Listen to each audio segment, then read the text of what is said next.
Praise lord. దేవునికి మహిమ కలుగును గాక. చాలా సంతోషం అండి. బాప్తీసం తీసుకోవడానికి మీరు సిద్ధపడి వచ్చారు. అలాగే బాప్తీసం యొక్క బోధ వినడానికి సిద్ధపడి వచ్చారు.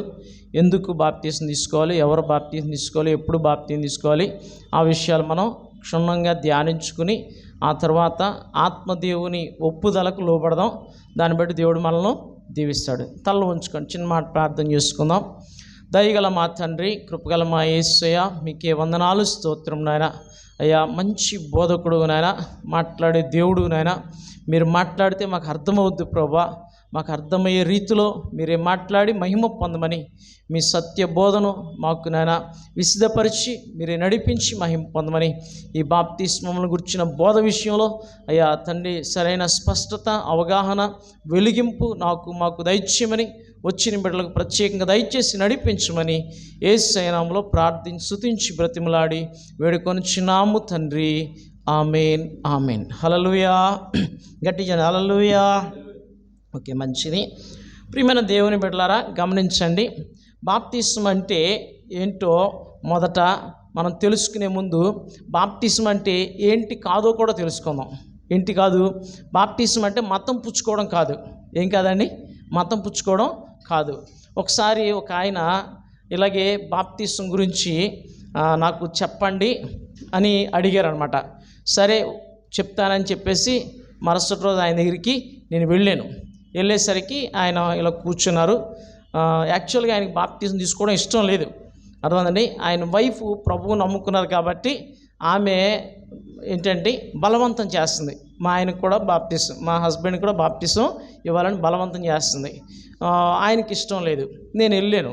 సరే బాప్తిజం గురించి చెప్తాం కదా అని వెళ్ళేసరికి ఆయన లేచి కూర్చుని నాకు మతం పుచ్చుకోవడం ఇష్టం లేదండి అని అన్నారు. మంచిదేనండి, సరే మీరు పుచ్చుకోవద్దు, అసలు మీకు బాప్తిజం ఇవ్వకూడదు, కానీ మీ మిస్సెస్ ఆశపడుతున్నారు, మిమ్మల్ని ఏంటని ముందుకు పురుగొలుపుతున్నారు, ఇంకా అందుకని ఇవ్వాల్సిన పరిస్థితి వస్తుంది. కానీ మీరు ఇప్పుడు ఆడిన మాటను బట్టి అంటే మతం పుచ్చుకోవడం నాకు ఇష్టం లేదు అని అన్నారు. అసలు ఆ పదంలోనే మీకు ఎంత ఆత్మీయ అవగాహన ఉందో అర్థమైపోయింది. కాబట్టి అసలు మీకు బాప్తిజం ఇవ్వకూడదండి అని చెప్పేసి నేను చెప్పాను. అయితే మరి వెళ్ళాను కాబట్టి సువార్త చెప్పాలి. నేను అడిగాను, మీరు ఎందుకు బాప్తిజం తీసుకోకూడదు అనుకుంటున్నారో ఆయన ఏదో చెప్పారు. అప్పుడు నేను బాప్తిజం ఎందుకు మేము ఇస్తామో నేను 2 మాటలు చెప్తానండి. మరి నేను వచ్చిన పని వ్యర్థం కాకూడదు.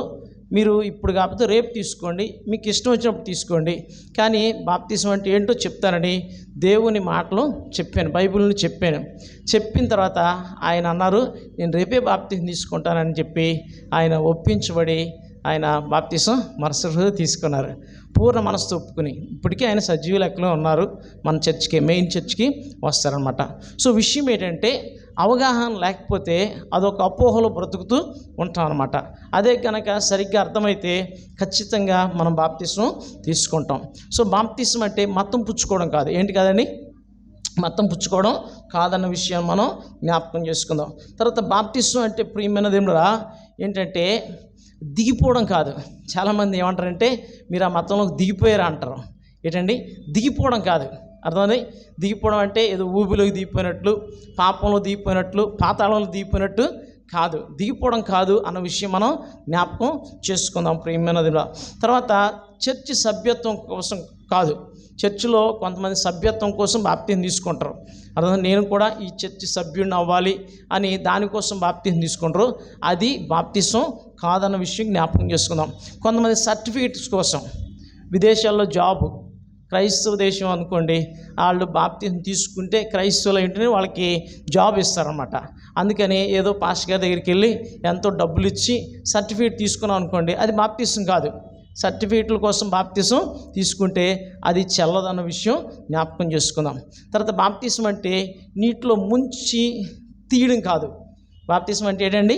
నీటిలో ముంచి తీయడం కాదన్న విషయం మనం జ్ఞాపకము చేసుకోవాలి ప్రియమైన దేవుడా. అయితే బాప్తిజం ఎవరు తీసుకోవాలంటే ఒకటే మాట, యేసు ప్రభు దేవుడని నమ్మిన వాళ్ళు తీసుకోవాలి. ఎవరు తీసుకోకూడదంటే యేసు ప్రభు దేవుడని నమ్మని వారు తీసుకోకూడదు. ప్రియమైన దేవుడా, యేసు ప్రభు దేవుడని నమ్మితే అది బేసిక్ క్వాలిఫికేషన్ బాప్తిసం తీసుకోవడానికి.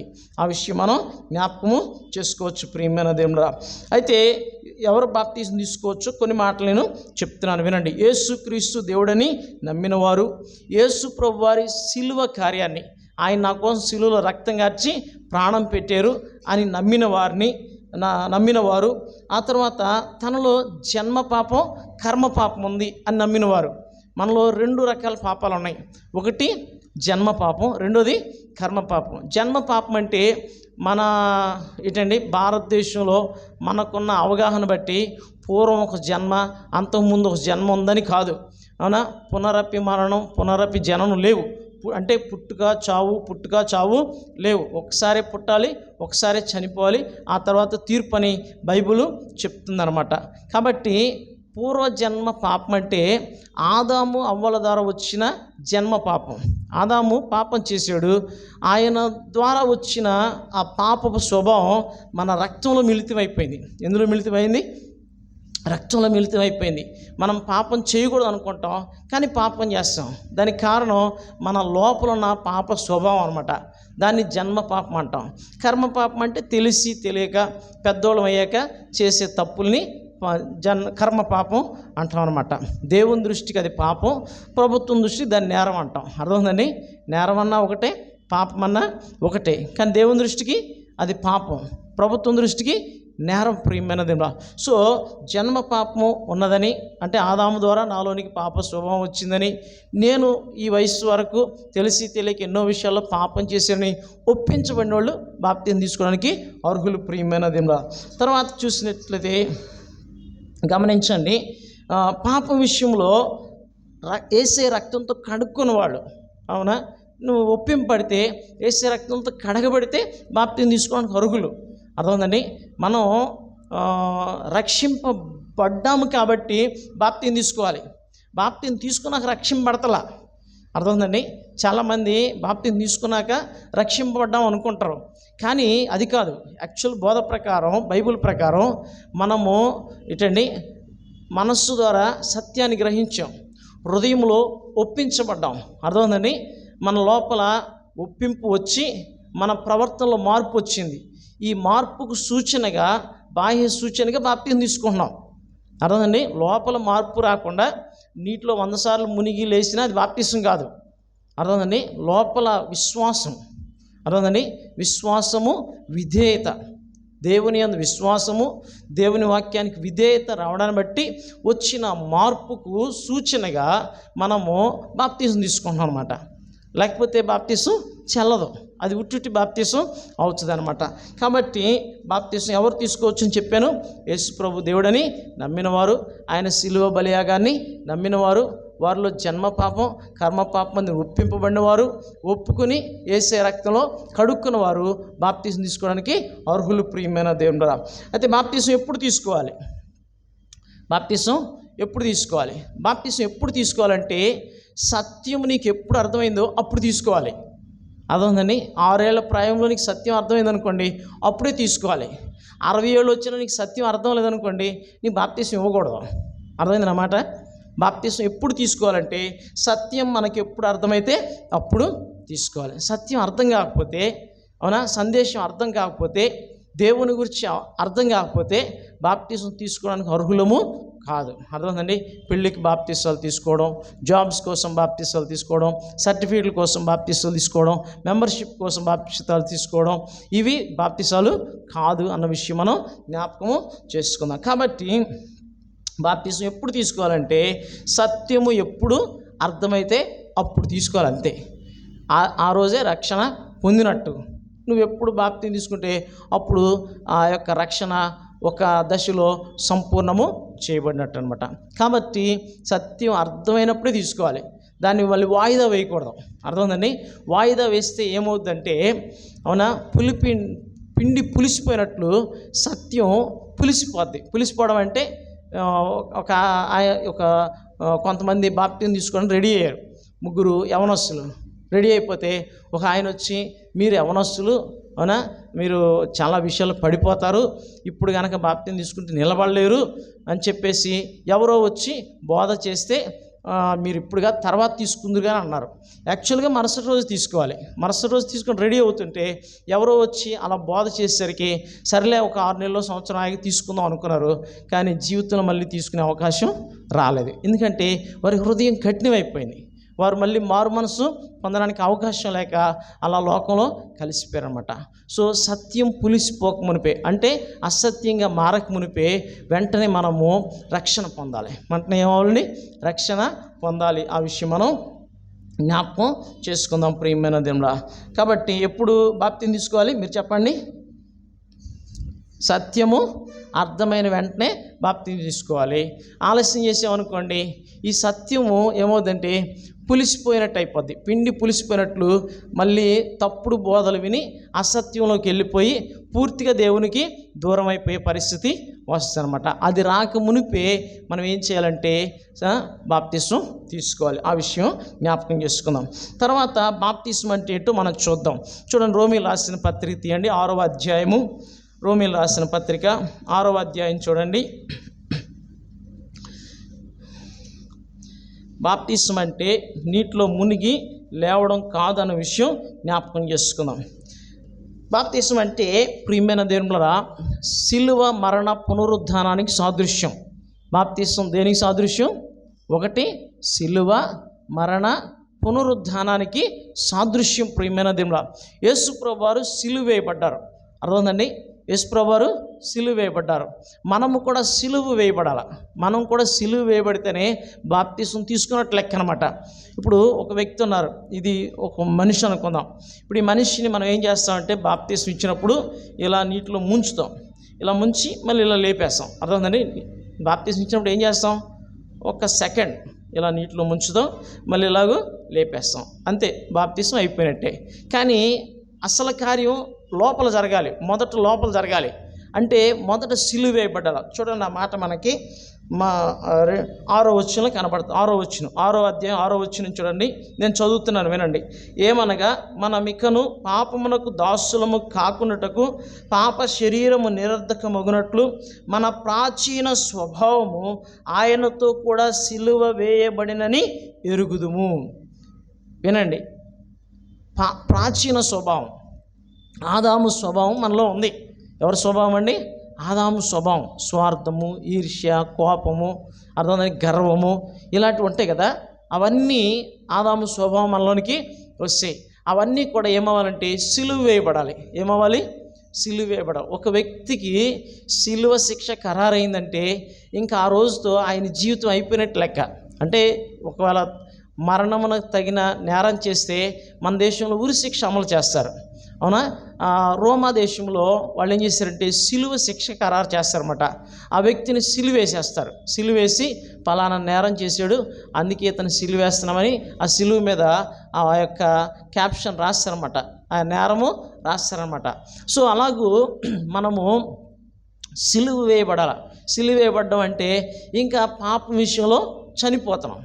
పాపం విషయంలో ఏమవుతున్నాం? చనిపోతున్నాం. అంటే ఇంక ఈ చేతులతో పాపం చేయకూడదు, ఈ నోటితో పాపం చేయకూడదు, ఈ కళ్ళతో పాపము చేయకూడదు, ఈ కాళ్ళు పాపం స్థలంలోనికి వెళ్లకుండా మనం ఏమవుతున్నాం అంటే సిలువ వేయబడుతున్నాం. ఏమవుతున్నామండి? సిలువ వేయబడుతున్నాం. ఇక సిలువ వేయబడినోడు ఇక కిందకి దిగిరాడానికి లేదు. చచ్చిపోయాకే దింపాలి తప్ప ఎవరైనా ఇక ఆయన దిగడానికి ఛాన్సు లేదనమాట. సో నీవు నేను పాపం విషయంలో మన ప్రాచీన స్వభావం సిలువ వేయబడాలి. అది బాప్తిసం అంటే. అర్థమండి? ప్రాచీన స్వభావం సిలువ వేయబడకుండా బాప్తిసం ఇవ్వకూడదు. ఒక ఆయనకి బాప్తిసం ఇస్తుంటే ఓ పాస్టర్ గారు అండి ఆగండి అంతా ముంచండి కానీ చెయ్యి ముంచకండి అన్నాడట. ఏనైనా అంటే నన్ను వాడు కొట్టాడండి, ఆయన్ని కొట్టిన తర్వాత మొత్తం మునుగుతాను అన్నాడట. అంటే వాడు ఇంక మారు మనసు పొందలా. ఏం పొందలేదు? క్షమించాలి. అవతల అతను ఏం చేయాలి? యేసయ్య స్వభావం అయితే క్షమించాలి. అవునా? ఆదాము స్వభావం అయితే నిందలు మోపుతుంది. అర్థమైందండి? ఆదాము ఏమన్నాడు? నీవిచ్చిన అవ్వే అన్నాడు. అవునా కదండి? అది తప్పుడు స్వభావం. అవునా కదండి? సో అలాగూ ఆదాము స్వభావం మనకు ఉండకుండా పూర్తిగా మనం మారు మనసు పొందితే అప్పుడు బాప్తిసం తీసుకోవడానికి అర్హులం అనమాట. తర్వాత ఇంకో మాట చూడండి, బాప్తిసం అంటే మరణము. బాప్తిసం అంటే ఏంటండి? మరణం. 7వ వచనం చూడండి. ఈ 6వ అధ్యాయంలో 7వ వచనం, చనిపోయిన వాడు పాప విముక్తుడని తీర్పు పొంది ఉన్నాడు. చనిపోయిన వాడు ఏమయ్యాడట? పాప విముక్తుడని తీర్పు పొందాడు. అంటే ఒక వ్యక్తి ఏదో తప్పు చేశాడు, పోలీసులు అతన్ని పట్టుకోవడానికి వెతుకుతూ ఉన్నారు. అర్థాన్ని వెతుకుతూ ఉంటే ఇప్పుడు ఆ వ్యక్తి యాక్సిడెంట్ అయ్యి చనిపోయాడండి. చనిపోయాక పోలీసులు ఏం చేస్తారు? కేసు క్లోజ్ చేసేస్తారు. అవునా? బతికుంటే అతన్ని పట్టుకుని శిక్ష వేస్తారు. బతికిలేడు అనుకోండి, ఏం చేస్తారు? కేసు క్లోజ్ చేసేయాల. చచ్చిపోయాడు కదా, చచ్చిపోయినోడి మీద ఇంకా వాళ్ళు తీసుకునే యాక్షన్ ఏముంటుంది? నేరమే చేశాడు, అవతలను చంపేశాడు అనుకుందాం, ఎవరో ఒక వ్యక్తిని చంపేశాడు. అవునా? పోలీసులు గాలిస్తూ ఉన్నారు. అవునా? ఏదో దుర్మరణం చెంది యాక్సిడెంట్లో ఇతను చనిపోయాడు. అవునా? చనిపోయాడు అన్న సంగతి పోలీసులు సమాచారం అందింది, నిర్ధారించుకున్నారు పలానా వ్యక్తి అని. ఇప్పుడు ఏం చేస్తారు పోలీసులు? కేసు క్లోజ్ చేసేస్తారు. కేసు ఏమవుద్ది? అంతేనా అవుతుంది? ఇంకేమైనా చేస్తారా? ఏమైనా చేయగలరా? చచ్చిపోయినండి ఏం చేయలేరు. అర్థమైందండి? అలాగూ నీవు నేను పాప విషయంలో చనిపోయాం అనుకోండి, పాప విముక్తిని తీర్పు పొందేసాం, చనిపోయాం. ఇప్పుడు మనం ఏంటంటే ఆధ్యాత్మికంగా మన భాషలో చనిపోతున్నాం అనమాట. అర్థమైందండి? చనిపోవడాన్ని బట్టి ఇక ఇతని మీద కేసు ఏమీ లేదని కొట్టివేయబడుతుంది. ఏమవుతుంది? సాతానుగాడు ఫిర్యాదు చేయడానికి ఏమీ లేదు. బాప్తీసం తీసుకున్నప్పుడు నేనేం చేస్తున్నావంటే సమాధిలో పాతిపెట్టిన దానికి సాదృశ్యంగా నీటిలో ఇలా ముంచుతున్నాం. ముంచినప్పుడు ఏమైందంటే సమాధి చేసాం. ఇప్పుడు సమాధి చేసిన చచ్చిపోయాడు, తప్పే చేసాడు, తర్వాత చచ్చిపోయాడు. అవునా? ఇప్పుడు అతన్ని ఎవరేం చేయగలరు? చచ్చిపోయినాడు ఎవరేం చేయలేరు. అంతే. ఏం చేసినా అతనికి ఏమీ తెలియదు అనమాట. సో అదే అక్కడ రాయబడింది, చనిపోయిన వాడు ఏమనుంది? పాప విముక్తుడని తీర్పు పొంది ఉన్నాడు. సో బాప్తీసం తీసుకోవడం అంటే ఇలా చనిపోవడం అనమాట. చనిపోతే ఇక ఆయన మీద ఇంకా అంటే మనం పుట్టింది మొదలుకొని ఇప్పటి వరకు చేసిన ఏ పాపమైనా సరే అన్నీ కొట్టివేయబడ్డాయి. ఫైల్స్ అన్నీ క్లోజ్ అయిపోయి ఇక మనిషే లేనప్పుడు ఇంకా ఎవరేం చేస్తారు? 100 నేరాలు చేసినా 1000 నేరాలు చేసినా ఎవరేం చేసేదేమి, ఏ కోర్టు ఏం చేయలేదు, ఎవరు కూడా ఏమీ చేయలేరు. అలాగే నువ్వు చనిపోతున్నావు. బాప్తీసం తీసుకోవడం అంటే అర్థం ఏంటి? చనిపోతున్నావు. సో పాప విముక్తుడు అని తీర్పు పొందుతున్నావు. చనిపోయి పాతి పెట్టబడుతున్నావు. ఏమవుతున్నావండి? పాతి పెట్టబడుతున్నాం. 4వ వచనం చూడండి, 4వ వచనం 6:4 చూడండి. కాబట్టి తండ్రి మహిమ వలన క్రీస్తు మృతులలో నుండి ఎలాగూ లేపబడినో అలాగే మనమును నూతన జీవం పొందిన వారమై నడుచుకున్నట్లు మనము బాప్తిస్మం వలన మరణములో పాలి పొందుటకై ఆయనతో కూడా పాతి పెట్టబడితిమి. ఏమయ్యాము? పాతి పెట్టబడ్డాం. ఇప్పుడు చచ్చిపోయాడు మనిషి మనం ఎంత ప్రేమించినా సరే ఏంటండి, పాత చెప్పులైనా 4 రోజులు పక్కన ఉంచుకుంటాం, కానీ చచ్చిపోయినండి మరుసటి రోజు తీసుకెళ్ళి పాతేస్తాం. అవునా కదండి? సో అలాగూ పాతి పెట్టకపోతే మళ్ళీ మనలోంచి కుళ్ళు బయటకు వస్తుంది. ఏమొస్తుందమ్మా? కుళ్ళు బయటకు వస్తుంది. అర్థమైందండి? సో అందుకని పూర్తిగా సమాధి చేసేయాల. పూర్తిగా ఏమవ్వాలి? సమాధి. అంటే ఇక పాపం విషయంలో పూర్తిగా సమాధి అయిపోతున్నాం. ఏమైపోతున్నాము? సమాధి అయిపోతాం. ఇంకా మనకు గతంలో చేసిన వాటికి శిక్ష లేదు. అవునా? అవన్నీ కూడా కొట్టివేయబడ్డాయి. అటువన్నిటి విషయంలో సమాధి చేయబడ్డాం. ఏమయ్యాము? సమాధి చేయబడ్డమే బాప్తిసం. అర్థమైందండి? బాప్తిసం అంటే సిలువ వేయబడ్డం, చనిపోవడం, సమాధి చేయబడ్డం. 4వది తిరిగి లేవడం. చూడండి, పునరుద్ధానం అన్నమాట. 5వ వచనం చదువుదాం. 5వ వచనం చూడండి. మరియు ఆయన మరణం యొక్క సాదృశ్యమందు ఆయనతో ఐక్యము గలవారమైన ఎడల ఆయన పునరుద్ధానం యొక్క సాదృశ్యమందును ఆయనతో ఐక్యము గలవారమైందుము. చూసారా? నువ్వు చనిపోకుండా సమాధి చేయబడకుండా తిరిగి లేవడం సాధ్యం కాదు. యేసు ప్రభువారు మృతుల్లో నుండి 3వ రోజు లేచారు. అర్థమైందా? 3వ రోజున తిరిగి లేచారు నమ్మితే, మారు మనసు పొంది బాప్తిసం తీసుకుంటే నిజముగా మృతుల పునరుద్ధానం జరిగినప్పుడు నీవు కూడా తిరిగి లేస్తావు, మహిమ శరీరంతో లేస్తావు. అర్థమైందా? యేసు ప్రభువారు తిరిగి లేచినట్లు నేను మహిమ శరీరంతో లేస్తాం. ఇప్పుడు అది నమ్మకుండా బాప్తిసం తీసుకున్నాం అనుకోండి, నీటిలో మునిగి లేవడమే తప్ప పునరుద్ధానంలో పాలిపంపు ఉండదు. పునరుద్ధానం ఏంటమ్మది? పునరుద్ధానం అంటే పునఃస్థితి స్థాపన. పాత స్థితిని దేవుడు మళ్ళీ ఇస్తాడు. ఆదాము భూమి మీద పుట్టినప్పుడు చనిపోవడానికి పుట్టలేదు, జీవించడానికి పుట్టాడు. కానీ పాపం చేసి మరణాన్ని తెచ్చుకున్నాడు. అందుకే మరణం అతనికి సంప్రాప్తమైంది. ఇప్పుడు యేసు ప్రభువునందు విశ్వాసం ఉంచుట ద్వారా పూర్వపు స్థితి వల్ల దేవుడు ఇస్తున్నాడు అనమాట. ఇప్పుడు నూతన జీవం పొందిన వారమై మనం ఈ లోకంలో జీవిస్తున్నాం. అది బాప్తిసం అంటే. అర్థమైందా? బాప్తిసం అంటే 4 అనుభవాలు గుర్తుపెట్టుకోవాలి. 1, పాప విషయంలో సిలువ వేయబడాల. 2, పాపం విషయంలో చనిపోవాలా. 3, పాపం చేసి చచ్చిపోయాం, పాతి పెట్టబడ్డాం. ఇప్పుడు నూతన జీవం పొందిన వారమై తిరిగి లేస్తున్నాం. అర్థమైందండి? దాన్ని నూతన జన్మ అంటారు. ఏమంటారు? నూతన జన్మ. అర్థమైందా? బాప్తిసం పొందుకోకుండా నూతన జన్మ పొందుకోవడం ఎవరికి సాధ్యము కాదనమాట. కాబట్టి ప్రియమైన దేవులారా, మనము నూతన జన్మ తీసుకోవాలి అనే దేవుని చిత్తం. ప్రియమైన దాన్ని నూతన జన్మ అంటారు. ఏమంటారమ్మా? నూతన జన్మ. అర్థమైందండి? శరీర ప్రకారం పుట్టింది శరీరమును, ఆత్మ ప్రకారం పుట్టింది ఆత్మనై ఉన్నదన్నమాట. అర్థమైందా? మనం శరీర ప్రకారం పుట్టి చనిపోయాం అనుకోండి, ఒకసారి చనిపోతాం. తర్వాత మళ్ళీ రెండో మరణం ఉంది, దాన్ని అగ్నిగుండం అంటారు. అందులో పడవేయబడడం రెండో మరణం. అది రెండో మరణానికి వెళ్ళిపోతాం. అలా కాకుండా ఒకసారి పుట్టాం, యేసు ప్రభు వారి గురించి విన్నాం, మారు మనసు పొంది బాప్తిసం తీసుకున్నాం, అప్పుడు చనిపోయి నూతన జన్మెత్తాం. ఇప్పుడు నూతన జన్మెత్తిన వాళ్ళకి ఇక మరణం లేదు. ఇక ఏం లేదు? మరణం లేదు. మనము చనిపోము. ఒకవేళ చనిపోతాం కాదని అంటలేదు. వృద్ధాప్యం వచ్చి చనిపోవచ్చు, అనారోగ్యం వచ్చి చనిపోవచ్చు, లేకపోతే యాక్సిడెంట్ అయ్యి చనిపోవచ్చు, లేకపోతే ఎవరైనా చంపేస్తే చనిపోవచ్చు. కానీ అది చనిపోవడం కాదు. ఈ లోకాన్ని విడిచి పరలోకానికి వెళ్ళిపోతున్నాం. ఎక్కడికి వెళ్ళిపోతున్నాం? పరలోకానికి వెళ్తున్నాం అనమాట. సో అప్పుడు మనకు రెండో మరణానికి మన మీద అధికారం ఉండదన్నమాట. అర్థమైందా?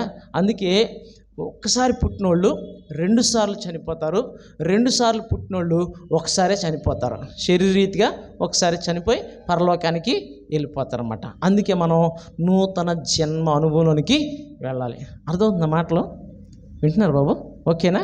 సరే, ఇంకా విషయాలు చెప్తాను. కొన్ని విషయాలు గబగబ చెప్తాను, జాగ్రత్తగా వినండి. బాప్తిస్మము తీసుకున్నప్పుడు మనము స్నానం చేస్తున్నట్లు లెక్క. ఏం చేస్తున్నట్లు లెక్క?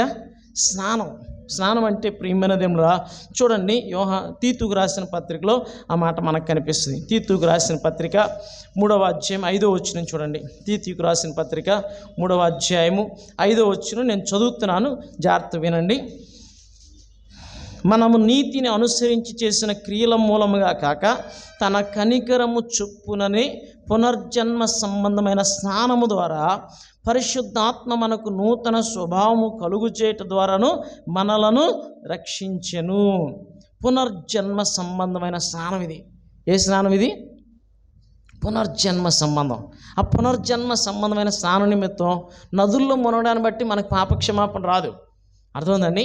యేసయ్య రక్తంలో కడుక్కుని స్విమ్మింగ్ పూల్లో మునిగినంత మాత్రాన మనకి ఆ యొక్క రక్షణ రాదు. కానీ యేసయ్య రక్తంలో కడగబడి బాప్తిసం తీసుకుంటే అది పునర్జన్మ సంబంధమైన స్నానం అనమాట. ఆ స్నానమును చేయడమే బాప్తిసం తీసుకోవడం. హల్లెలూయా, గట్టి హల్లెలూయా. అందుకే యేసు ప్రభువారు అంటారు, యోహాను సువార్త 13వ అధ్యాయంలో 10వ వచనంలో పేతురుతో అంటున్నాడు కదా, నేను నిన్ను కడగని ఎల్లా నాలో నీకు పాలు లేదు. ఏమనుంది? 13:10 యోహాను సువార్త 13వ అధ్యాయం 10వ వచనంలో మీరు తీయకండిగా నేను చెప్తున్నాను, నేను నిన్ను కడుగని ఎడల నాలో నీకు పాలు లేదు. యేసయ్య రక్తముతో ఎవరైతే కడగబడరో వారికి క్రీస్తులో పాలు లేదు. అందుకే యేసయ్య రక్తంలో కడగబడ్డమే స్నానం అనమాట. అర్థమైందండి? యేసయ్య రక్తంలో కడగబడ్డాం కాబట్టి బాహ్య సూచనగా నీటిలో మునిగి మనం లేస్తున్నాం. అది పునర్జన్మ సంబంధమైన స్నానం. బాప్తిసం అంటే పునర్జన్మ సంబంధమైన స్నానం. రాసుకుంటే అదొకటి గుర్తుపెట్టుకోండి. బాప్తిసం అంటే ప్రియమైన దేవుని బిడ్డలారా, నూతన వస్త్రాలు ధరించుకోవడం. బాప్తిసం అంటే ఏంటి? నూతన వస్త్రాలు ధరించుకోవడం. యేసుని ఎరుగుకు మునుపు బర్త్షెబా దగ్గర పాత వస్త్రాలు ఉన్నాయి, మురికి వస్త్రాలు ఉన్నాయి. వాటిని ఆయన పక్కన పడేసి ఏం చేశాడంటే క్రీస్తును ధరించుకున్నాడు. దేన్ని ధరించుకున్నాడు? క్రీస్తును ధరించుకున్నాడు. గలతీయులు రాసిన పత్రిక చూడండి 3వ అధ్యాయంలో 27వ వచనం ఆ మాటే మనకు కనిపిస్తుంది. 3వ అధ్యాయం 27వ వచనం చదువుతున్నాను చూడండి. క్రీస్తులోనికి బాప్తిస్మం పొందిన మీరందరూ క్రీస్తును ధరించుకొని ఉన్నారు. ఏం ధరించుకున్నారు? బాప్తిస్మం అంటే ఏంటి? నూతన వస్త్రాలు ధరించుకోవడం. పాప వస్త్రం తీసేసి నీతి వస్త్రం ధరించుకోవడం. అర్థమవుతుందండి? అవునా? పాపపు సంబంధం విడిచిపెట్టి క్రీస్తుని ధరించుకోవడం. అర్థమండి? ఇప్పుడు స్నానం చేసిన వాళ్ళు ఏం చేస్తారు? మళ్ళీ పాత బట్టలు వేసుకుంటారా, ఉతికిన బట్టలు వేసుకుంటారా? ఉతికినవి, అవునా కదండి? పాతవి మురికి అయిపోయినాయి, తీసాం, స్నానం చేసాం, మళ్ళీ వేరే వస్త్రాలు ఎలాగైతే వేసుకుంటామో అలాగే, అవునా, రక్షణ పొందడం అంటే రక్షణ వస్త్రం ధరించుకోవడం, నీతి వస్త్రం ధరించుకోవడం, స్తుతి వస్త్రం ధరించుకోవడం. ఒక మాటలో చెప్పాలంటే క్రీస్తును ధరించుకుంటున్నాం. ఏం ధరించుకుంటున్నామండి? యేసుక్రీస్తుని ధరించుకోవడమే బాప్తిస్మం అంటే. బాప్తిస్మం అంటే నీటిలో మునిగి లేవడం కాదు. అర్థమైందండి? స్నానం చేసి క్రీస్తును ధరించుకోవడం అన్న విషయం మనం జ్ఞాపకం చేసుకుందాం. తర్వాత బాప్తిస్మం అంటే పరలోక రాజ్యంలో జన్మించుట. ఎక్కడ జన్మించుట? పరలోక రాజ్యంలో. ఎఫెసీయులకు రాసిన పత్రిక చూడండి, 2వ అధ్యాయము 19వ వచనం చదువుకుందాం. 2వ అధ్యాయం 19వ వచనంలో చూస్తే ఈ మాట మనకు కనిపిస్తుంది. కాబట్టి మీరు ఇక మీదట పరజనులను పరదేశులనై ఉండక పరిశుద్ధులతో ఏక పట్టణస్థులను దేవుని ఇంటి వారునై ఉన్నారు. బాప్తిస్మం అంటే దేవుని ఇంట్లో పుట్టడం. ఎక్కడ పుట్టడం? అవునా? మనం పుట్టినప్పుడు మనకు అప్పుడు మనకు ఛాన్స్ లేదు. పలానా ఊర్లో పుట్టాలి, పలానా ఇంట్లో పుట్టాలి, పలానా దేశంలో పుట్టాలని ఉందేంటి. మొదటిసారి పుట్టినప్పుడు పుట్టాం. కానీ ఇప్పుడు ఆ ఎంపిక ఉంది దేవుని ఇంటిలో పుట్టడానికి. దేవుని పట్టణం యెరూషలేం. యెరూషలేం అంటే ఈ యెరూషలేం కాదు, పరలోకం ఒక యెరూషలేం ఉంది. అవునా? దేవుని పట్టణంలో పుడుతున్నాం. దేవుని ఇంటి వారు పరిశుద్ధులతో మనము ఒకటయ్యి అక్కడ పుడుతున్నాం అన్నమాట. ఇప్పుడు బాప్తిజం తీసుకున్న వాళ్ళు దేవుని ఇంట్లో పుడుతున్నారు. ఎక్కడ పుడుతున్నారు? ఇప్పుడు దేవుని ఇంట్లో పుడుతున్నారు. అది బాప్తిజం అంటే. దేవుని ఇంటిలో తిరిగి జన్మించడమే బాప్తిస్మం అనమాట. బాప్తిస్మం తీసుకోవడం ద్వారా మనము ప్రియమైన దేవుడా మన పేరు జీవ గ్రంథంలో రాయబడుతుంది. ఎక్కడ రాయబడుతుంది? దేవుడి దగ్గర ఒక గ్రంథం ఉంది. ఆ గ్రంథములో మన పేరు రాయబడుతుంది. ఎప్పుడైతే యేసే దేవుడని, యేసు రక్తం ప్రతి పాపమును కడుగునని నమ్మి పాపమును ఒప్పుకొని మారు మనసు పొంది బాప్తిజం తీసుకుంటారో వారి పేర్లట పరలోకంలో ఉన్న జీవ గ్రంథంలో రాయబడతాయట. ఎక్కడండి? జీవ గ్రంథం. ప్రకటన గ్రంథంలో 20వ అధ్యాయంలో 15వ వచనం మాట కనబడుతుంది. అవునా? జీవ గ్రంథంలో పేరు గల వాళ్ళే ఆ యొక్క పరలోక పట్టణంలోనికి అర్హులు. వాళ్ళే అక్కడికి వెళ్తారు. మిగిలిన వాళ్ళు ఎవరు కూడా వెళ్ళరు. అర్థమవుతుందండి? చర్చికి వచ్చి వెళ్ళినంత మాత్రాన వెళ్ళాం. అవునా? మన పేరు జీవ గ్రంథంలో రాయబడితేనే వెళ్తాం. బాప్తిజం తీసుకున్నావు నిజంగానే నీ పేరు జీవ గ్రంథంలో రాయబడుతుంది. కానీ మళ్ళీ తప్పిపోయాం అనుకోండి, దేవుడు ఆ పేరు కొట్టేయచ్చు. అర్థమవుతుందండి? మళ్ళీ తప్పిపోకూడదు. మనం కంటిన్యూగా రక్షణలో కొనసాగుతూ ఉంటే ఆ పేరున్నోళ్ళే పరలోక రాజ్యానికి వెళ్తారనమాట. అందుకని బాప్తిజం తీసుకోవడం ద్వారా మన పేరు ఎక్కడ రాయబడుతుంది? నమోదవుతుంది జీవ గ్రంథంలో. అర్థమవుతుందండి? ఆ విషయం మనం జ్ఞాపకం చేసుకుందాం. తర్వాత బాప్తిజం తీసుకోవడాన్ని బట్టి ఏమవుతుందంటే మనము దేవుని వాగ్దానాలకి వారసులం అవుతున్నాం. ఏమవుతున్నాం? దేవుని వాగ్దానాలకి వారసులం. ప్రియమైన దేవుడా, కొరింథీయులకు రాసిన 2వ పత్రికలో 1వ అధ్యాయం 10వ వచనం ఆ మాట మనకి కనిపిస్తుంది. కొరింథీయులకు రాసిన 2వ పత్రిక 1వ అధ్యాయంలో 20వ వచనం చూడండి. దేవుని వాగ్దానములు ఎన్ని అయినను అన్నీ క్రీస్తునందు అవునన్నట్టుగానే ఉన్నవి. దేవుని వాగ్దానాలకి మనం వారసులం అవుతున్నాం. అంటే ఇప్పుడు ఒక వ్యక్తి కోటీశ్వరుడు అనుకుందాం. ఇప్పుడు ఆయనకు కొడుకు కూతురు పుట్టారు అనుకుందాం. ఇప్పుడు వాళ్ళు ఏమీ కష్టపడలేదు, కానీ తండ్రి ఆస్తికి వాళ్ళు వారసులే కదా. అర్థమైంది అన్నమాట? అర్థమైందా? తండ్రి ఆస్తికి వాళ్ళు ఏం చేయలేదు, పుట్టారు అంతే. ఆయనకి పుట్టారు, కోటీశ్వరుడు పుట్టాడు కాబట్టి వాళ్ళు కష్టపడకుండానే కోట్లకు వాళ్ళు వారసులైపోయారు. అలాగే నువ్వు నేనేం చేయలేదు, కానీ దేవుని వాక్యం విని దేవునికి జన్మించామనుకోండి, అప్పుడు దేవుని వాగ్దానాలన్నిటికీ, దేవుని ఆస్తి అన్నిటికీ వారసులం అయిపోతాం. ఏమవుతామమ్మా? వారసులు. మనం దేవుని వాక్యం మూలంగా పుడుతున్నాం అన్నమాట. ఇప్పుడు అర్థమైందండి? ఆ విషయం జ్ఞాపకం చేసుకుని దేవుని వాగ్దానాలకి వారసులము అవ్వాలి. తర్వాత బాప్తిజం తీసుకోవడాన్ని బట్టి మనం ఏమవుతున్నామంటే దేవుని యొక్క సంకల్పంలోనికి వస్తున్నాం. ఎందులోనికి వస్తున్నాం? దేవుని యొక్క సంకల్పం. చూడండి, ఆ మాట చదువుకుందాం. లోకాసు వార్త 7వ అధ్యాయం 30వ వచనంలో ఉంటుంది. లోకాసు వార్త 7వ అధ్యాయంలో శాస్త్రులు పరిశీలట బాప్తిస్మ ఇచ్చి యోహాను గారు బాప్తిస్మ ఇస్తున్నప్పుడు బాప్తిస్మ తీసుకోకుండా వారట తమ విషయములో ఉన్న దేవుని సంకల్పమును నిరాకరించారట. బాప్తిస్మ తీసుకోవడం అంటే అర్థం ఏంటంటే దేవుని సంకల్పంలోనికి రావడం. ఎందులోనికి రావడం? వింటున్నారా? ఏంటండి? దేవుని యొక్క ప్లాన్. సంకల్పం అంటే ఏంటి? ప్రణాళిక అనమాట. ఆయన సంకల్పం, ఆయన ప్రణాళికలోనికి వస్తున్నాం. బాప్తిసం తీసుకున్న వాళ్ళు ఆయన ప్రణాళికలోనికి వస్తున్నారు. బాప్తిసం తీసుకునే వాళ్ళు ఆయన ప్రణాళికకు దూరం అయిపోతున్నారు. దేవునికి ఒక ప్రణాళిక ఉంటుంది మన పట్ల, ఆ ప్రణాళికలోనికి మనం వస్తున్నాం. దేవుని ప్లాన్ ఉన్నతమైంది. ఆయన ఆలోచనలు తరతరాలు ఉంటాయి. మన ఆలోచనలు ఈవేళ అనుకున్న ఆలోచన రేపటికి మారిపోద్ది, అవునా కదండి? కానీ దేవుని ఆలోచన సదాకాలము నిలుచును.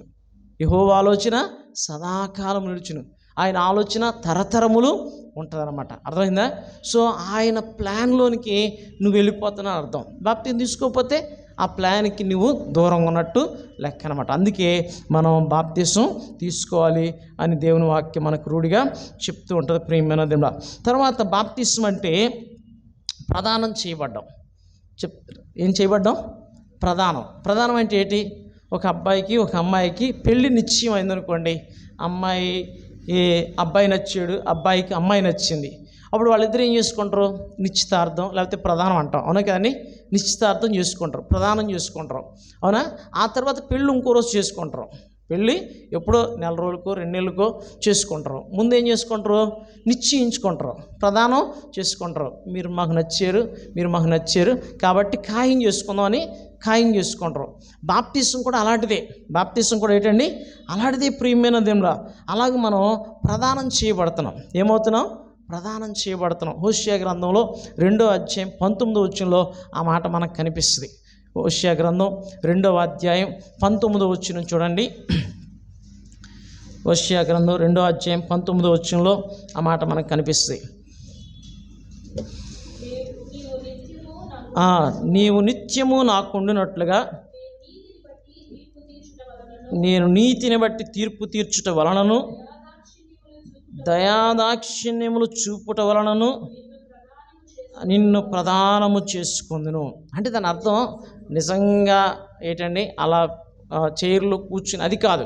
దేవుని ఉద్దేశం ఏంటంటే ప్రదానం చేసుకోవడం అంటే, అవునా? పౌలు గారు కూడా కొరింథీయులకు రాసిన 2వ పత్రికలో 11వ అధ్యాయం 2వ వచనం అంటాడు, నేను క్రీస్తునకు ఒక్కడే పురుషునికి ఒక స్త్రీ ఎలాగైతే ప్రదానం చేయబడుతుందో అలాగే మిమ్మల్ని క్రీస్తుకు ప్రదానం చేశాను అంటాడు. ఇప్పుడు ప్రదానం చేయబడిన తర్వాత వాళ్ళిద్దరూ ఇంకొకటి అవ్వాలి. వాళ్ళిద్దరు ఏమవ్వాలని? ఒకటి అవ్వాలన్నమాట. ఇప్పుడు ఒక పురుషుడికి ఒక స్త్రీకి ప్రదానం చేయబడిన తర్వాత ఇప్పుడు ఈ స్త్రీ కానీ పురుషుడు కానీ వేరొక పురుషుడు స్త్రీని వేరొక స్త్రీ గురించి ఆలోచించకూడదు. ఈ స్త్రీ వేరొక పురుషుడి గురించి ఆలోచన చేయకూడదు. ఆలోచన చేస్తే అది పాపం అయిపోద్ది. ఎందుకంటే వీళ్ళిద్దరికి ప్రదానం చేయబడింది కాబట్టి. అలాగే దేవునికి నీకు ప్రదానం చేయబడిన తర్వాత నేను పరలోకంకి వెళ్ళేంత వరకు లోక విషయమైన ఆలోచనలు మనకి ఇంకా ఉండకూడదు. పాపపు సంబంధమైన ఆలోచనలు ఉండకూడదు. వేరొక ఆలోచనలు మనకి ఉండకూడదు అన్నమాట. నీవు ఇంకా ప్రదానం చేయబడ్డావంటే దేవుని సొత్తు అని అర్థం. దేవునికి సంబంధించిన వ్యక్తివి. ఎవరికి సంబంధించిన వ్యక్తివి? దేవునికి సంబంధించిన వ్యక్తివి. బాప్తిసం అంటే నీకు దేవునికి ప్రదానం అవుతున్నట్టు అర్థమైందండి. అలాగని వేరొక ఆలోచన ఇది ఉండకూడదు. శరీర సంబంధంగా, లోక సంబంధంగా, భౌతిక సంబంధంగా ఉండకూడదు. అర్థమైందండి. ఇది ఏంటంటే రిలేషన్, సంబంధం అనమాట. అంటే దేవునికి నీకు నిత్యము ఏంటండి ఆ ఒక బాండ్ ఏర్పడిపోతుంది అనమాట. సో అలాగూ ప్రదానం చేయబడుతున్న తర్వాత ఇప్పుడు పెండ్లి విందు పరలోకంలో జరుగుతుంది. ఏం జరుగుతుందని? పరలోకంలో పెండ్లి విందు జరుగుతుంది. పెండ్లి కుమారుడు యేసే అయితే సంఘము పెండ్లి కుమార్తెలాగా పరలోకానికి వెళ్తుంది. సంఘం ఎలాగెళ్తుంది? పెండ్లి కుమార్తెలాగా పరలోకానికి వెళ్తుంది. ఇప్పుడు సంఘముగా మనం అందరం పెండ్లి కుమార్తెకి వెళ్తాం, వ్యక్తిగతంగా అతిథుల్లాగా వెళ్తాం. అర్థమైందండి. ఒక వ్యక్తే 2 పోస్టుల్లో ఉంటాడు. అంటే సంఘముగా మనందరం ఒక కన్యకలాగా, అవునా, పెండ్లి కుమార్తెలాగా వెళ్తాం. వ్యక్తిగతంగా మనం ఏం చేస్తామంటే ఒక అతిథిలాగా వెళ్తాం అన్నమాట. అర్థమైందా? సో అక్కడ పరలోకంలో, అవునా, ఒక పెళ్లి జరుగుతుంది అనుకోండి. మామూలు పెళ్ళిలో కూడా ఎంతమంది పెద్ద అతిథులు వచ్చినా ఆ పెళ్లి కొడుకు పెళ్లి కూతురే గొప్పోళ్ళు. అర్థమైందండి ఆ రోజుకి. అలాగే పరలోకంలో ప్రభు గొప్పవాడు, సంఘము గొప్పదనమాట. సో సంఘం అనే ప్లేస్లో పెండ్లి కుమార్తెలాగానే ఉంటాం. అదే సమయంలో ఆ పెండ్లి విందుకు మనము అతిథుల్లాగా వెళ్తాం. అక్కడ ఆ విందులో పాల్గొంటాం. సో ఆ పెండ్లి వివాహం జరిగేంత వరకు, అక్కడికి వెళ్ళి ప్రభువును కలుసుకునేంత వరకు, ఆ మహాదేవదూతల్ని, పరలోకంలో ఉన్న భక్తుల్ని చూసేంత వరకు మనము మరలా వెనక్కి చూడకూడదు, పాపం వైపు చూడకూడదు. అది ప్రదానం చేయబడ్డం అంటే. అర్థమైంది నా మాటలో? అయ్యా వింటున్నారు బ్రదర్? వింటున్నారు కదా? సో బాప్తిసం తీసుకున్నప్పుడు నీకు దేవునికి ప్రదానము చేయబడుతున్న విషయం మనం జ్ఞాపకం చేసుకుందాం. ఇంకొక మాట చూసుకుని మనం ముందుకు వెళ్దాం. ప్రియమైనదిలా మనం ఎప్పుడైతే బాప్తిసం తీసుకుంటామో అప్పుడు క్రీస్తు అవయవాల్లో ఒక అవయవం అవుతాం. అర్థమవుతుందండి? కొరింథీయులకు రాసిన మొదటి పత్రికలో 6వ అధ్యాయంలో 15వ వచనం ఈ మాట మనకి కనబడుతుంది. కొరింథీయులకు రాసిన మొదటి పత్రిక 6వ అధ్యాయము 15వ వచనంలో మనం అందరం ఏంటండి? క్రీస్తుకు అవయవమై ఉన్నాం. ఇప్పుడు ఒక శరీరం ఉంది. ఆ శరీరంలో ఇప్పుడు మన శరీరం ఉందండి. ఇందులో చాలా అవయవాలు ఉన్నాయి. 1 కాదు, 2 కాదు, 3 కాదు. అవునా? బయటికి కనిపించేవి కొన్ని, మనకు తెలిసినవి కొన్ని, తెలియనివి ఎన్నో ఉన్నాయి. సో ఒక శరీరం అనమాట. సంఘం ఒక శరీరంతో సమానం. ఈ శరీరం సంఘమునకు శిరస్సు క్రీస్తు. ఈ బాడీ అంతా సంఘంతో సమానం. ఈ సంఘంలో అవయవాలు ఉన్నాయి. అర్థమవుతుందండి? అవయవాలులో నువ్వు ఒక అవయవంగా చేర్చబడుతున్నావు. అర్థమవుతుందండి? బాడీ ఉంది, బాడీలో ఒక అవయవంలా చేర్చబడుతున్నావు. సపోజ్ ఒక కట్టడంతో పోల్చుకున్నావు. ఇది ఒక బిల్డింగ్. ఈ బిల్డింగ్లో ఒక బ్రిక్తో నువ్వు ఒక బ్రిక్తో సమానం. అర్థమవుతుందండి? నువ్వు ఒక ఐరన్ బీమ్తో సమానం, లేకపోతే ఏదో ఒక వస్తువుతో సమానం అన్నమాట. సో అలాగూ నువ్వు కూడా ఒక అవయవంలాగా చేర్చబడతావు. బాప్తిసం తీసుకుంటే దానికి విలువ ఉంటుంది. ఇప్పుడు ఇదే కట్టడం ఉంది. ఈ కట్టడం ముందు రాళ్ళన్నీ బయట ఉన్నాయా లేవా? రాళ్ళు ఇటుకలన్నీ బయట ఉన్నాయి. అవి వీక్గా ఉన్నాయి. అది అన్నీ ఇలా కుప్పేసి ఉన్నప్పుడు వీక్గా ఉన్నాయి. అది ఎవరైనా ఎత్తుకోవడానికి అవకాశం ఉంది. ఇప్పుడు తీసుకొచ్చి సిమెంట్ వేసి కట్టాం. ఇప్పుడు ఇందులో ఉన్న బ్రిక్ ఎవరైనా ఎత్తుకుని పోవడానికి అవకాశం ఉందా? ఎవరికైనా అవకాశం ఉందమ్మా? ఎవరికి అవకాశం లేదు. ఒకసారి నువ్వు ప్రభువులో విశ్వాసం ఉంచాక దీన్ని ఎత్తుకుని పోవడం ఎవరికి సాధ్యము కాదు. బయట ఉన్నప్పుడు మాత్రం అపహరించడానికి అవకాశం ఉంది. అర్థండి? ఆ రాయిలు ఎత్తుకెళ్ళిపోవచ్చు, ఇటుకలు, లేకపోతే సిమెంటు, లేకపోతే ఇసుకో ఏదో ఎత్తుకుపోవచ్చు. కానీ ఒకసారి కన్స్ట్రక్షన్ అయిన తర్వాత ఎవరైనా పట్టుకెళ్ళడానికి ఛాన్స్ ఉందా? ఈ గోడలో ఏ రాయి ఎవరు పట్టుకెళ్ళలేరు ఇంకా, ఎందుకంటే ఒకసారి అతుకుపడిపోయింది. సో అలాగూ నీవు నేను బాప్తిసం తీసుకోవడం ద్వారా క్రీస్తుతో అతకబడుతున్నాం. ఎవరితో అతకబడుతున్నాం? క్రీస్తు. బాప్తిసం తీసుకున్నంతకాలం బయటే ఉంటాం, బలహీనంగా ఉంటాం, అపహరింపబడడానికి అవకాశం ఉందన్నమాట. అందుకే బాప్తిసం మనం తీసుకోవాలి. ప్రియమైన దేవుళ్ళారా, తర్వాత చూడండి, గబగబా చెప్పి నేను ముగించేస్తున్నాను.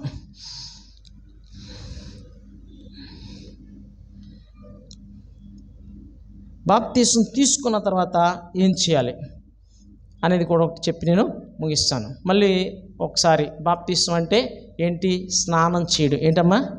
స్నానం చేయడం. ఇంకోటి వస్త్రములు నూతన వస్త్రాలు ధరించుకోవడం. ఇంకోటి పరలోక రాజ్యంలో జన్మించడం. పరలోక పౌరసత్వాన్ని ఏం పొందుకుంటున్నాం? పౌరసత్వాన్ని పొందుకుంటున్నాం. ఇప్పుడు మనకి సిటిజన్షిప్, భారతదేశం సిటిజన్షిప్ భౌతిక సంబంధమైంది. ఇప్పుడు మనం భారతీయులం. మనం ఎవరమే? భారతీయులం. అవునా? కానీ ఎప్పుడైతే మారు మనసు పొంది బాప్తిసం తీసుకున్నామో అప్పుడు పరలోక వాసులమయ్యాం. ఏమయ్యాం?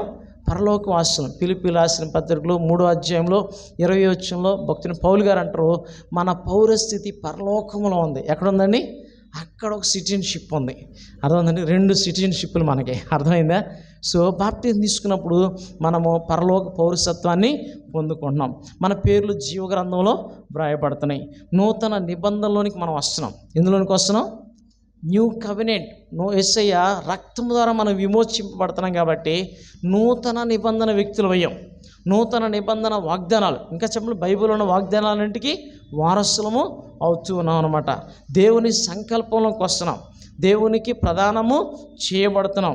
దేవుని అవయవాల్లో ఒక అవయవముగా చేర్చబడుతున్నాం. ఇది బాప్తిసం అంటే.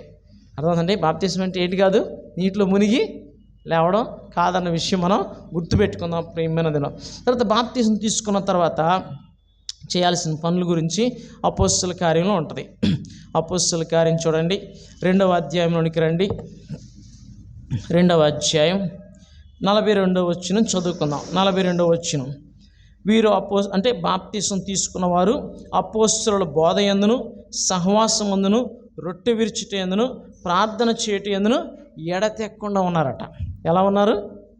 4 విషయాలు: అపోస్తలుల బోధ యందును సహవాసమందును రొట్టె విరుచుట యందును ప్రార్థన చేయుట యందును ఎడతెక్కకుండా ఉన్నారు. అలాగూ మనము దేవునిలో కంటిన్యూ అవ్వాలి, ప్రార్థన చేసుకోవాలి, వాక్యం చదవాలి, సహవాసం కలిగి జీవించాలి, ప్రభువుకు సాక్షులుగా జీవించాలి. ఎలా జీవించాలి? మనలో వచ్చిన మార్పు లోకం గమనిస్తుంది, అవునా? దాని ద్వారా దేవునికి మహిమైన వస్తుంది, లేకపోతే దేవునికి అవమానమైన వస్తుంది. దేవునికి అవమానం తెచ్చేలా కాకుండా దేవునికి మహిమ తెచ్చేలాగిన మన ఆత్మీయ జీవితాన్ని కొనసాగిస్తూ ఉండాలి. బాప్తిసం తీసుకున్నప్పుడు మనం ప్రయాణం స్టార్ట్ చేసాం, అర్థమైందా? మొదట అడుగు పడింది, కానీ ప్రయాణం చేయాల్సింది చాలా ఉంది. గమ్యం చేరేంత వరకు మనం వెనుక తిరిగి చూడకుండా మెల్లిగానైనా ముందుకు వెళ్తూనే ఉండాలి. అర్థమైందా? ఇశ్రాయేలీలు ఐగుప్తులో నుంచి బయటకు వచ్చారు, ఎర్ర సముద్రం దాటారు, అంటే అక్కడ బాప్తిసం తీసుకున్నారు. అరణ్యంలో ప్రయాణం చేసి కానానులోకి వెళ్ళారు, అవునా? వాగ్దాన భూమిలోనికి వెళ్ళారు. మన ఒక వాగ్దానం పరలోకం, నిత్య జీవం. దేవుడు మనకు చేసిన వాగ్దానం ఏంటంటే నిత్య జీవం ఇస్తానని తానే మనకు చేసిన వాగ్దానం. నిత్య జీవం, ఎటర్నల్ లైఫ్. ఎటర్నల్ లైఫ్ పొందుకోకపోతే ఎటర్నల్ కండెమ్నేషన్ ఉంటుంది, నిత్య నరకం, నిత్య శిక్ష ఉంటుంది. 2 ఎటర్నల్లే. మనిషి చనిపోయిన తర్వాత తీర్పు ఉంటుంది, తీర్పు తర్వాత నిత్య నరకం కానీ నిత్య జీవం కానీ. సో మారు మనసు పొంది బాప్తిసం తీసుకుని మనము దేవునిలో కొనసాగుతూ ఆఖరికి నిత్య జీవంలోకి వెళ్ళాలి. ఎందులోకి వెళ్ళాలి? నిత్య జీవం. అదే బాప్తిసం అంటే, అవునా? సో బాప్తిసం తీసుకున్నప్పుడు అడుగు ముందుకేసావు, ప్రయాణం స్టార్ట్ చేసావు, పిల్లల్ని స్కూల్లో జాయిన్ చేసాం, అది విద్యార్థి దశ ప్రారంభం. ఆడు ఇంకా చదవాల్సిన బోర్డు ఉంటుంది. జాయిన్ అయ్యాం, బాప్తిసం తీసుకున్నప్పుడు ఏమైనట్టు? స్కూల్లో జాయిన్ అయినట్టు, లేకపోతే ప్రయాణం స్టార్ట్ చేసినట్లు. అక్కడి నుంచి మనం ఆత్మీయ జీవితాన్ని కొనసాగిస్తూ వెళ్ళాలన్నమాట. అయితే చాలా డౌట్స్ కూడా కొన్ని ఉంటాయి, అవి కూడా మనం క్లారిఫై చేసుకుందాం. కొంతమంది ఉన్న అపోహ ఏంటంటే బాప్తిసం తీసుకుంటే శ్రమలు వస్తాయి అని. అది తప్పుడు బోధ, తప్పుడు అపోహ అనమాట. అర్థమైందా? బాప్తిసం తీసుకుంటేనే కాదు, బాప్తిసం తీసుకోకపోయినా శ్రమలు వస్తాయి. అర్థమవుతుందండి? బాప్తిసం తీసుకుంటే శ్రమలు వస్తాయని తప్పు ప్రియమైన దేవుడా. బాప్తిసం తీసుకున్నాం కాబట్టి దుష్టుడు ఏం చేస్తాడంటే మనం శోధిస్తాడు. ఫర్ ఎగ్జాంపుల్, మనం స్విమ్మింగ్ పూల్లో స్విమ్మింగ్ చేస్తున్నాం అనుకోండి, నీళ్లు బరువుగా ఉంటాయా తేలిగ్గా ఉంటాయా? చెప్పండి. స్విమ్మింగ్ పూల్లో స్విమ్మింగ్ చేస్తున్నప్పుడు హాయిగా ఉంటుంది. ఎలా ఉంటుందమ్మా? హాయిగా ఉంటుంది, నీళ్ళలో తేలిపోతా ఉంటాం. అదే బయటకు వచ్చి అదే నీళ్లు నెత్తి మీద పెట్టుకున్నాం అనుకోండి, ఎలా ఉంటుంది? బరువుగా ఉంటాయి, అవునా కదా? సో పాపంలో జీవిస్తున్నంతసేపు అది మనకు హాయిగా ఉంటుంది. పాపం నుంచి ఒకసారి బయటకు వచ్చి దాన్ని మోయాల్సి వచ్చింది అనుకోండి, అది బరువు అయిపోద్ది. అదే శ్రమ. అలా దుష్టుడు శోధించినప్పుడు అది శోధనగా వస్తుంది. పాపంలో ఉన్నప్పుడు అది శోధన కాదు, ఎంజాయ్, అవునా? బయటకు వచ్చాక ఆ పాపమే శోధన, బరువు అయిపోద్ది. కానీ మనము దేవుని వాక్యం ద్వారా, ప్రార్థన ద్వారా, యేసయ్య రక్తం ద్వారా, పరిశుద్ధుల సహవాసం ద్వారా జయించగలం, లేకపోతే జయించలేం, బలహీనం అయిపోతాం. అర్థమైందా? ప్రకటన గ్రంథంలో ఉంటుంది, వారు గొర్రెపిల్ల రక్తమును బట్టి తామిచ్చిన సాక్ష్యం బట్టి అపవాదిని జయించి ఉన్నారు. అంతవరకు వారు ప్రాణాన్ని ప్రేమించకుండా, అవునా వాళ్ళు లోకాన్ని జయించారట. అలాగే మనం లోకాన్ని జయిస్తూ ముందుకు వెళ్ళాలన్నమాట. అర్థమైంది నా మాటలో? సో బాప్తిసం తీసుకుంటే శ్రమలు వస్తాయి అనేది అది తప్పుడు బోధ, అది సాతాను బోధ, అది మనం వినకూడదు. తీసుకోకపోతేనే శ్రమ, తీసుకుంటే శ్రమల్లో దేవుడు తోడై ఉంటాడు, ఆయన మనకు సహాయము చేస్తాడు. శ్రమ జయించినప్పుడు ఇంకొక మెట్టు పైకి ఎక్కుతామే తప్ప కిందకి రాము. అర్థమైందా? మన వాల్యూ పెరుగుతుంది తప్ప మన వాల్యూ తగ్గదనమాట. అందుకని శ్రమలు వస్తాయి అని చెప్పేసి సాతానుడు భయపెట్టి వెనక్కి